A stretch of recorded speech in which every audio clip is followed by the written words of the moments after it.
Welcome to this deep dive. Today, we're looking closer at something, well, something you hear constantly, but maybe don't think about much. Filler words. Yeah, those little ums, ahs, likes, you knows, they're everywhere. Exactly. And, we tend to judge them pretty harshly, right? Oh, definitely. It's easy to think they mean someone's not smart or uh, maybe nervous or unprepared. Right.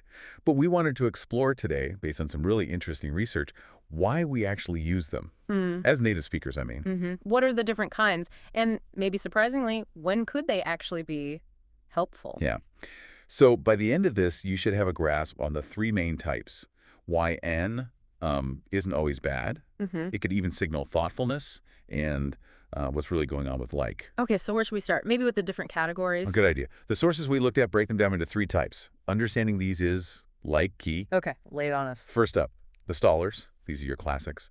And Right. The ones people notice most, probably. Their function seems pretty straightforward, buying time to think. exactly.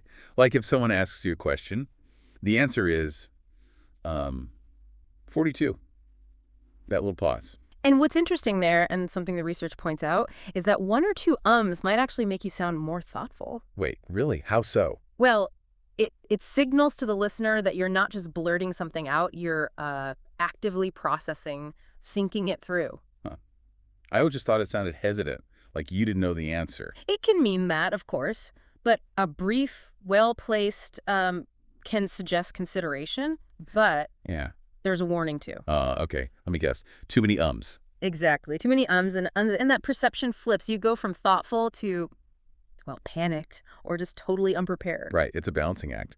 Okay, so stallers. What's next? Next are the connectors. These are words like, Okay. So less about pausing for thought, more about. more about sounding casual, relatable, creating a connection with the listener.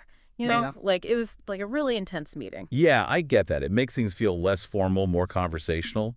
But the danger zone here is pretty obvious, isn't it? Oh, yeah. Overuse, especially of like, can quickly slide into that stereotypical Valley Girl sound. Totally. We actually saw a story from one listener whose boss had to have a meeting about people saying like too much in meetings. Wow. See, it shows how much perception matters. Okay, so the final type, The third category, the verbal tics. verbal tics. Okay, like what? Things like so or basically, or even ending a sentence with right. Okay. The little words that kind of bookend your thoughts. Like, Yeah. so what's the plan? Exactly. Or this makes sense, right? And that little right is interesting. The sources suggest it can be a subtle way to, you know, nudge the other person towards agreement. Like seeking confirmation. Yeah. It's Yeah. quite persuasive, potentially. It really is.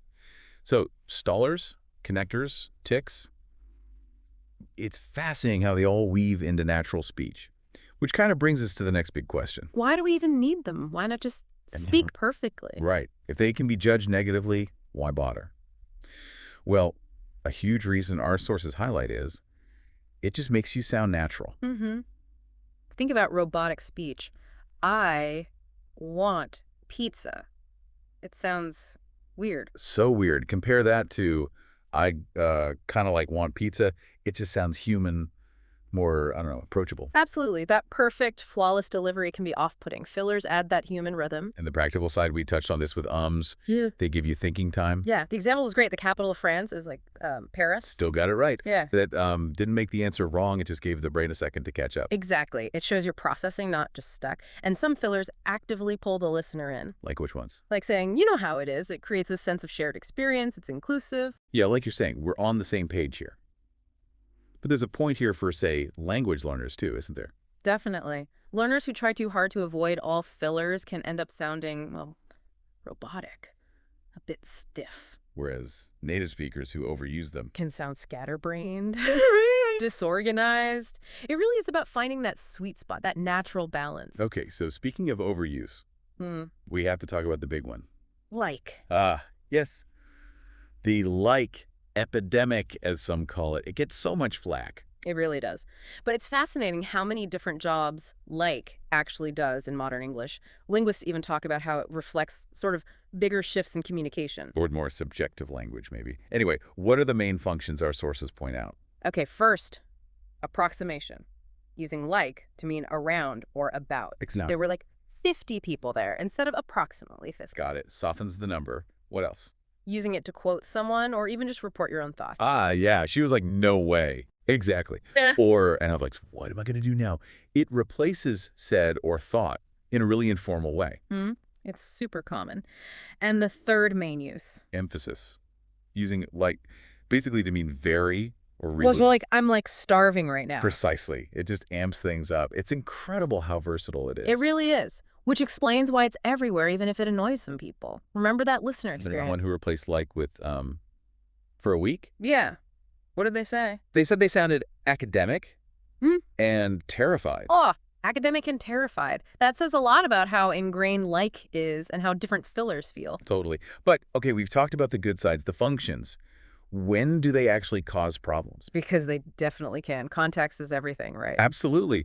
So, formal situations, big speeches. Yeah, that's prime danger territory.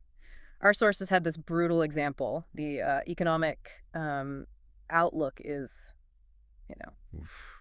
Yeah, that does not inspire confidence. It just tanks your credibility instantly. And then there's just plain overuse, even in casual chat. right. If someone's going, so like, I was like, and then he like, and she was like, You just tune out.